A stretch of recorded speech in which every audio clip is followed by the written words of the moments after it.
Good morning, my dears. Today we'll deal with the next grammar topic, that is models. The next grammar topic, it is very very important. Models. This serves you till you are 12th standard. So listen carefully so that you can understand everything. Okay, fine, children. Okay. So models.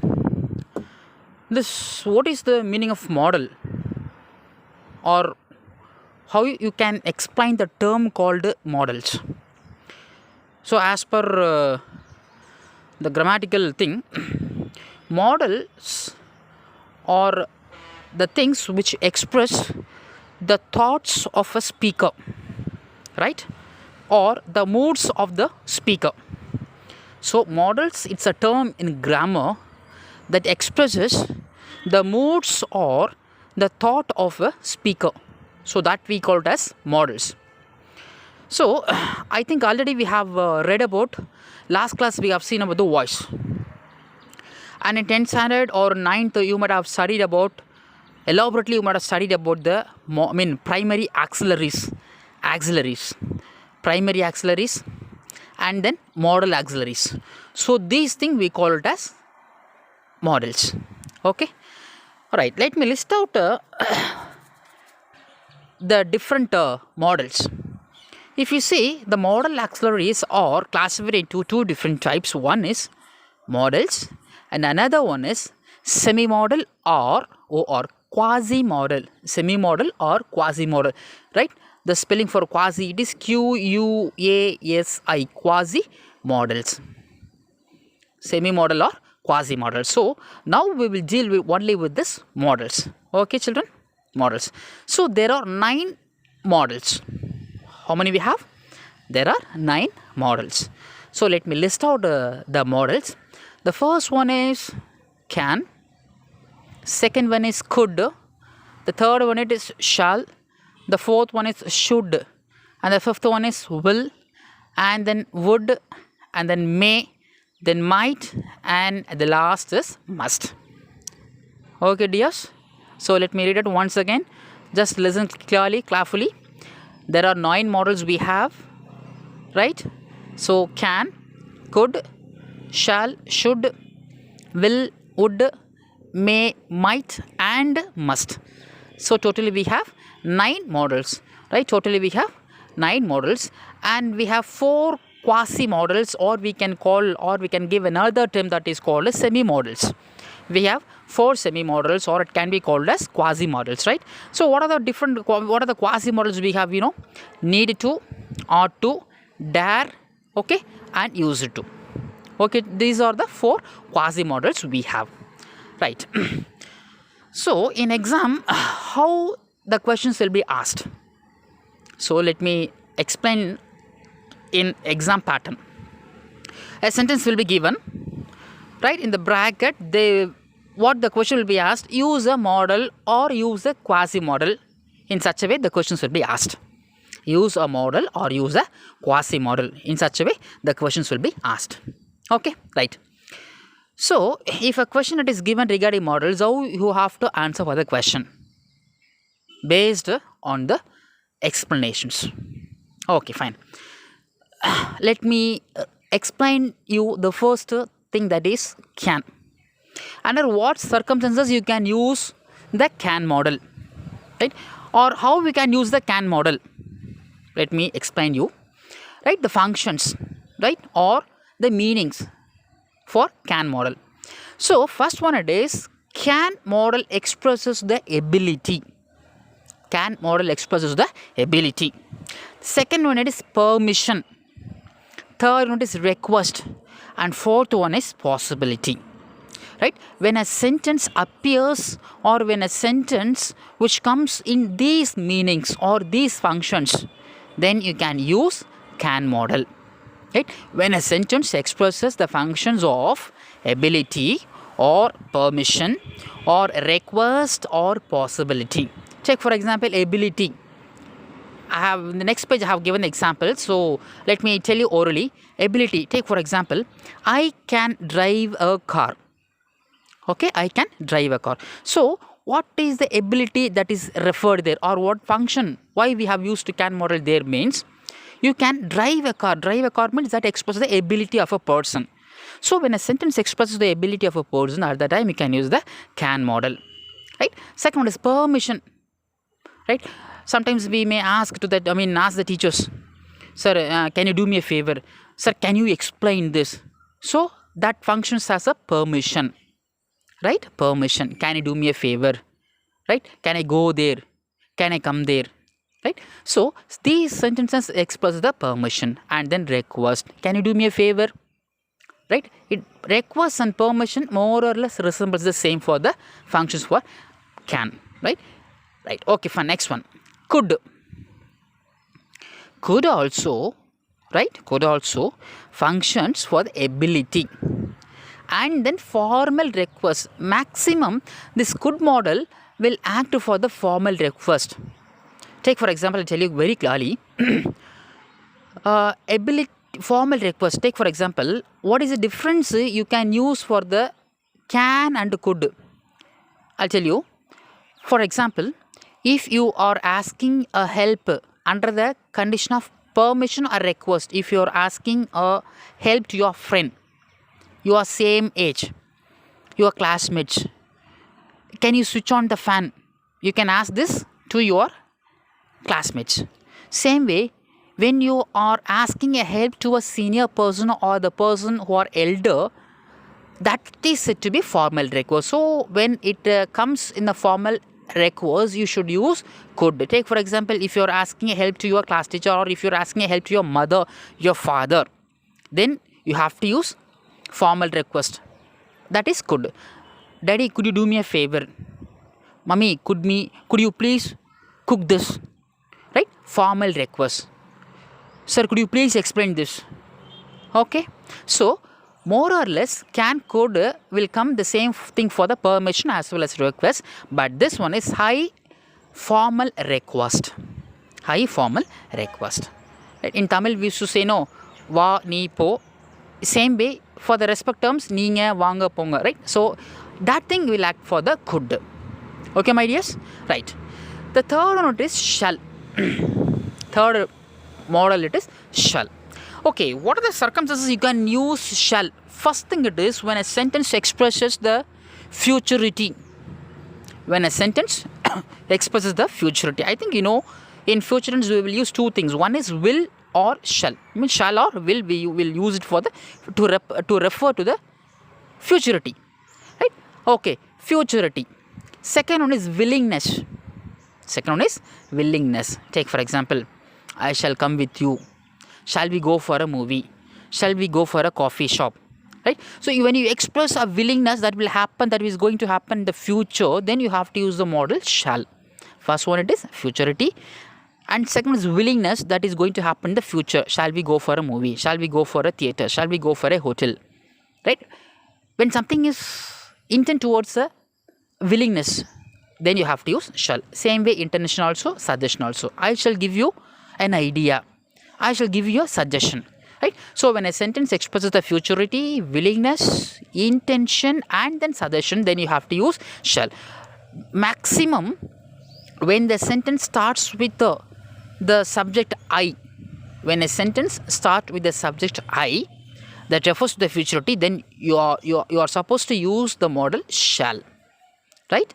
Rather than will, you have to use shall.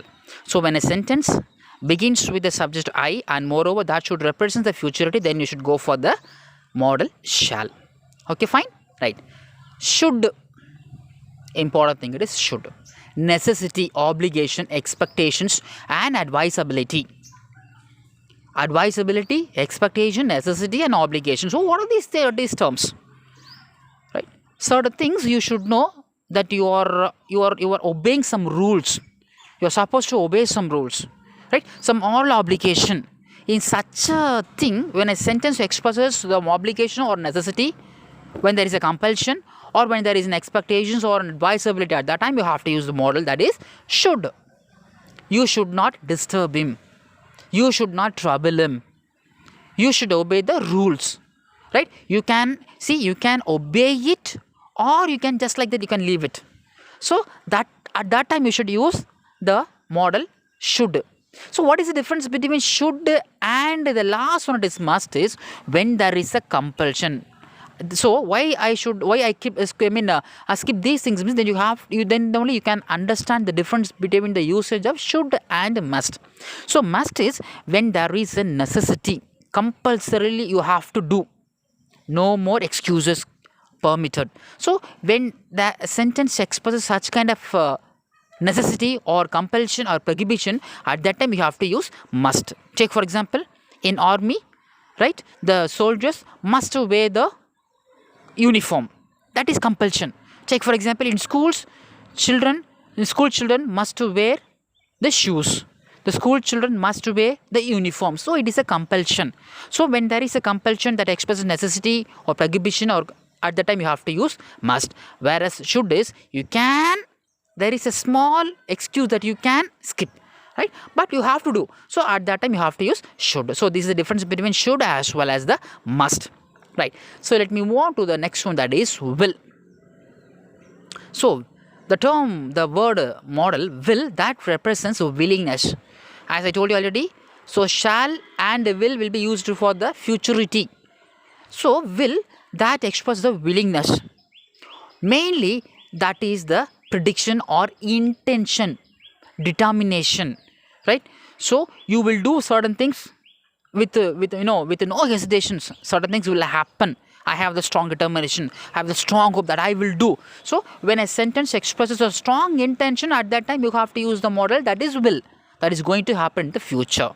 Make it very clear, that is going to happen in the future, and that thing will happen definitely, surely that will happen. So at that time you have to use the modal, that is will. That is also willingness. So in such a way, if you have a strong determination that is going to happen in the future, you can use it. I will succeed, I will win the race, I will eat it, I will sleep it. Okay, fine. So the thing which is going to happen in the future, moreover you have a strong determination, strong hope, strong intention, that will happen, no doubt. So at that time you have to use the modal, that is will. Okay my dears, right. Next one, it is would. See, would, where you can use this would, you can use this would under the circumstances of willingness, habitual action in the past. Take for example, people used to say during my teens, right, during my young age or childhood, I would sit for a long time to watch the TV. That means you had this thing in the past, but now you are not following that one. You had it, certain habits, or you had it in the past, but that you are not following it nowadays. At that time you have to use this would. So what is the second circumstances? In conditional class you would have read about the second, you can use this would. Take for example, in conditional class we have the second rule. What is it? If a sentence starts with the if plus past tense, I think in 10th you would have read clearly about this. If plus past tense means in the main class you have to use would plus present form of verb. Got it? In 10th you have read clearly about the condition class. So if a sentence starts with a past tense, right, then in the present form you have to, in the main class you should use this modal would plus present form of the verb. So two conditions to use this would, that is habitual action in the past, and one in the condition class we will use. If I were a bird, I would fly, right. If I were you, I would sing, right. So in the conditional class we will use this one. Okay, right. Next one is may. What is this may? Right? Yes, of course. Possibility, permission, wishes. Take for example, when we used to wish for birthday celebrants, right? May God bless you. So that is wish. So what the first thing we will use? May. So when you wish a person, you should use the modal, that is may. May God bless you. May this travel be fruitful. Right? So when you wish a person, at that time you have to use the modal, that is wish. And then possibility. Nowadays, now we are a little bit afraid of the cyclone, right? Never. I think never cyclone, right? So it may cause a destructive. It may cause a severe destruction. It may, who knows? It may or it may not. Right? right? So when you have a possibility, a weak possibility, at that time you can use this thing. And permission. So permission can be used for, as I told you already, can as well as could, and you can use it for may. Permission, right? May I come in, sir? May I come in, ma'am? Right? When we used to get inside the class, we'll ask the permission. May I come in, ma'am? May I come in, sir? Right? So when there happens a permission, and when there happens a possibility and wishes and purpose, we will use a model that is may. Okay, yes. And the last one is might. Must already we have seen. Last one is might. So might is also, but little difference. What is a strong possibility? Take for example, the doctor have given him a good treatment. Who knows? He might recover. Take for example, corona. Right?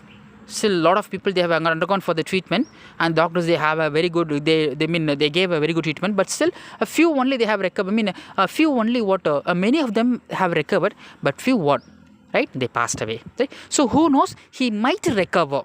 There is a strong possibility. It might rain tonight. Right? The cloud looks so cloudy. Who knows? It might tonight. It might today. It might rain today. Right? So when there happens a strong possibility, at the time you can use might. So nothing wrong. Instead of using may, you can use might, and same way instead of might, you can use may. So these are the important things about the models, right? These are the important things about models. So let me read out all those things. We have 9 models. What are they? We have can, could, shall, should, will, would, may, might, and must.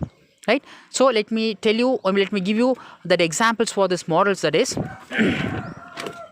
see, I have written over the examples for the models, right? For example, can. A good teacher can make even boring lessons interesting, right? So a lot of, this thing, it explains the teacher's, right, ability. A good teacher can make boring classes interesting. Take for example, when a teacher starts to teach the grammar, a lot of people, a lot of students, they'll get bored. But certain teachers, when they start to teach the grammar, that will be an interesting one. So a good teacher can have the ability, he has the ability to make the boring classes even interesting. So that gives us the ability, right? Second one, could you please do me a favor? I missed out the word you, right? Could you please do me a favor? So when you are asking a help to an elder person or a senior person, you should use the model could. Then shall. I shall gladly do it for you, right? The sentence starts with I. So I means you have to go for shall. Moreover, gladly do it for you means that is going to happen in the future. And then should. You should not trouble him. As I told you today, it is an obligation, right? You should not trouble him. And next one is must be.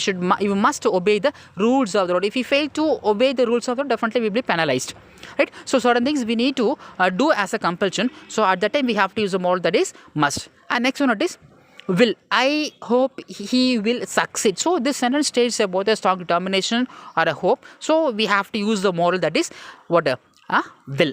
And the next one is would. During teens, I would, always sit for hours together before the TV. That means what? In my teens, I used to sit a lot of time to watch the TV. Next one is may. So see, take for example, don't worry, this may happen to anyone. See, a lot of problems may come. A lot of people, they will come across a lot of problems. So at that time, a person, he can do, or he can console him by using certain words. Don't worry, this may happen to anyone. So don't lose your hope. So in such a situation, we have to use a model may, right? And next one is might. It might recover. He might recover. She might recover. It might recover. There is a strong possibility for certain things. At that time, we have to use a model that is might. Okay, children. So these are the important things about models. So let me read out to once again the 9 models. What are the 9 models we have? That is can, could, shall, should, will, would, may, might, and must. So these are the 9 models we have. So just take a screenshot, if possible. Take a screenshot of these functions or the meanings. So that will help you to when you go through this one, it will help you to revise, or it will help you to understand. Much better, right? And then examples also. I'll post it for the tomorrow.